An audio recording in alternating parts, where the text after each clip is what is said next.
Today in Hong Kong, a shocking mix-up at a fertility clinic raises big questions about medical ethics and accountability. Let's open the book on this.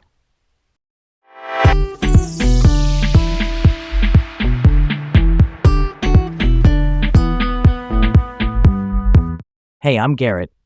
And I'm Leah. Welcome to Laid Back Local, the news of the day, with Leah and Garrett in Hong Kong. All right, let's set the stage for this one. First up, Hong Kong IVF clinic apologizes for embryo specimen mix-up. Heal Fertility, a clinic in Central, had a rare mix-up of embryo biopsy specimens involving 2 patients between May and June this year. A biopsy is a tiny sample taken for genetic testing. In IVF, it helps determine the health of embryos. The parent company, New Frontier Group, has apologized. What's especially concerning is the clinic did not promptly report the incident to authorities. Now we've got multiple investigations. The Council on Human Reproductive Technology, which is the city's fertility regulator, the Department of Health, and the police. The clinic's been told to submit a report within 4 weeks, spelling out the cause and their improvement plan. Let's get to the heart of it. When you're dealing with embryos and families' futures, the stakes are sky high. Accountability needs to be immediate, not later. The failure to report right away compounds the harm because patients and regulators can't act quickly to limit risks. Why would a clinic delay telling authorities when time matters most? I'll be watching that 4-week report. It needs to clearly explain what went wrong and how record-keeping, labeling, and cross-checks will be tightened, and transparency for the 2 affected patients must come first, followed by system fixes so it doesn't happen again. Okay, let's move on. Next up, Cathay flight intercepted by NATO jets prompts regulatory review. On July 4th, a London-bound Cathay Pacific flight temporarily lost contact with air traffic control over Romanian airspace.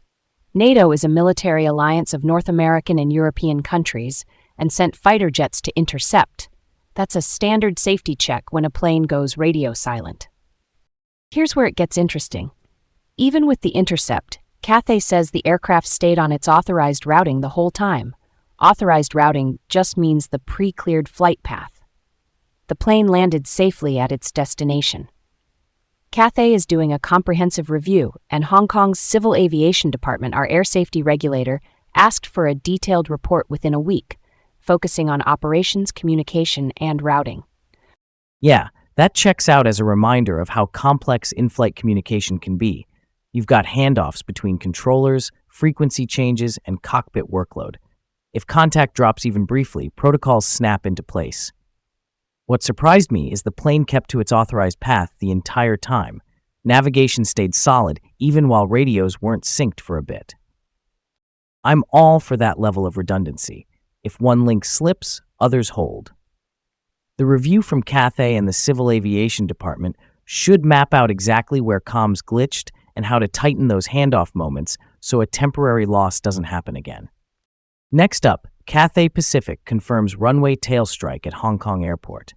An Airbus A330-300, that's a wide-body twin-engine jet used on medium to long routes, had its tail contact the runway during a go-around last week. A go-around is a standard maneuver where pilots stop the landing and climb away to try again. It can be for spacing, approach stability, or runway conditions.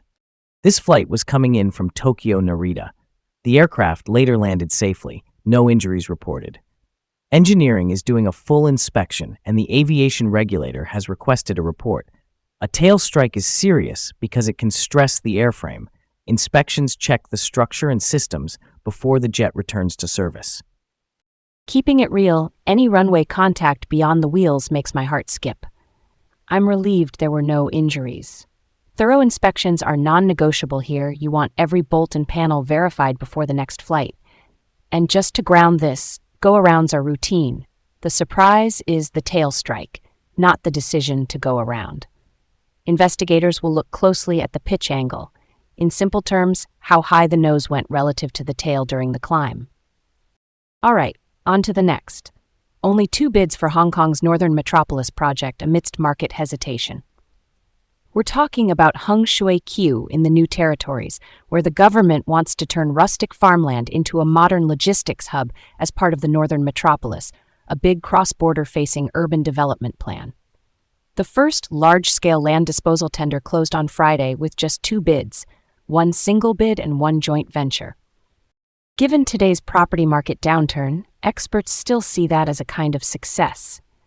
The new land disposal model, which is the way the government sells or grants development rights, demands longer paybacks. That's tougher for smaller firms. So we're seeing big consortiums, meaning teams of companies, often including local and mainland Chinese players, stepping up because the project is complex and capital heavy. Yeah, that's a curveball. Only 2 bids for something that big. But with prices soft and timelines long, I guess it narrows the field.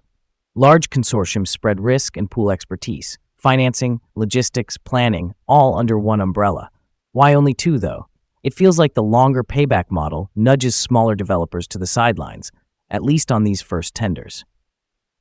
If the goal is momentum in Hengshui Q, even a small number of credible bids can get shovels in the ground.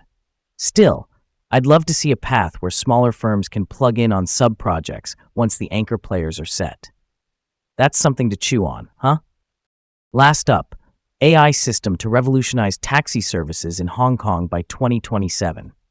Cab payment startup Dash is teaming with the Hong Kong University of Science and Technology, HKUST, to roll out street sites. That's an AI prediction model designed to show taxi drivers where demand will pop and where supply is thin, citywide. They're aiming for mid-2027, and the model reports up to 90% accuracy in forecasting demand and availability. This is timely with upcoming regulatory changes for ride-hailing services. Street-hailing taxis don't have a central data pool. AI fills that gap by turning patterns into simple guidance, like where to head next. In plain terms, fewer empty laps around the block, more paid rides, and less guesswork. That's fascinating. I love that it tackles the uncertainty drivers face. A 90% accuracy rate, if it holds in the real world, could be huge. It helps drivers make smarter choices in the moment and helps riders catch a cab faster in spots that usually get missed. Let's not let this one slide by. The big win is matching people and cars without adding more congestion. Thanks for tuning in to Laid Back Local, the news of the day with Leah and Garrett in Hong Kong. Have a great day, and we'll catch you tomorrow.